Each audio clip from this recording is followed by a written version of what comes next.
if I told you that you don't have to hate your body to get healthier? You don't have to criticize yourself into consistency. You don't have to punish yourself because of what you ate yesterday. You do not have to step on a scale every single morning, hoping that the number will be smaller and finally make you feel better about yourself. You don't have to become obsessed with fitness in order to be healthy. I truly believe that there's another way without making your body the center of your life, a way to pursue fitness without shame, and a way to build healthier habits that are rooted in faith, in grace, and in purpose. And that's what we're going to talk about here. Hi, I'm Melissa, and I am a Christ centered wellness coach. And one of the things that I care deeply about is helping women think differently about what it means to be well. Because we've been given so many messages about our bodies. We have been told, I know this is going to sound familiar, we need to shrink, we need to look younger, we need to eat less, we need to exercise more, get our bodies back to weight they used to look like, snap back after having that baby, fix this or change that. And somewhere along the way, wellness can stop feeling like it's caring about ourselves and it's becoming another way that we criticize ourselves, right? I don't believe that that's what wellness is supposed to be. I believe that your body deserves care. I believe that movement can be joyful. I believe that food can be nourishing and enjoyable, right? That rest is necessary and that discipline can coexist with grace. I believe that your health can support your purpose without your health becoming your purpose, right? And so that's the first thing that I want you to know is this, that you don't have to hate yourself into becoming healthier. I think about how often we use shame in our culture as a motivation. I ate too much. I fell off the wagon. I had one too many. I need to get back off track. I have to burn this off. I need to, all of these things. And maybe sometimes, that will motivate us, but it won't last for a long time. Shame is not a good motivation strategy, right? The problem is if the only reason that you're taking care of your body is because you don't like your body, what happens when you don't see the results that you want? You get discouraged, you quit, you start over, then the cycle begins all over again. But what happens when you begin from a different place? What if instead of saying, I hate my body, so I need to change it, right? We say, I care about my body and I want to take better care of it. That's a completely different mindset. One is punishment, the other is stewardship. And stewardship changes everything. The second thing that I want you to consider is this, that your body is not separate from the life that you're trying to live. Your body carries you through your purpose. If you're able bodied, your body gets you to work. It gets you to hug people. It lets you hug people that you love.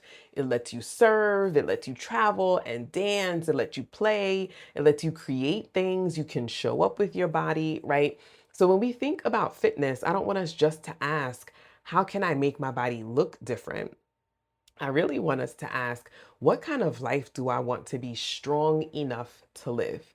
Maybe you want to have the energy to keep up with your kids, right?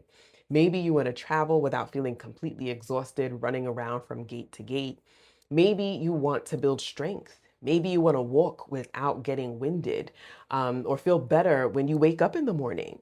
Maybe you simply want to feel connected to your body again. Those are all meaningful goals, and none of them require that you hate the woman that you are today. I promise you.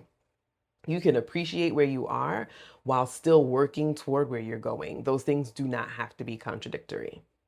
The third thing that I want you to know is that your wellness routine has to work with your actual life. Y'all, it's not your fantasy life, not the life you want to have, that you think you have, that you're seeing on social media, the life you had when you were 21, your real life today, when you're busy, when people need you, when you don't get enough sleep, when you're exhausted, when your schedule gets interrupted, when your life throws responsibility after responsibility at you, right? There are going to be some days where you're motivated and other days that you're not.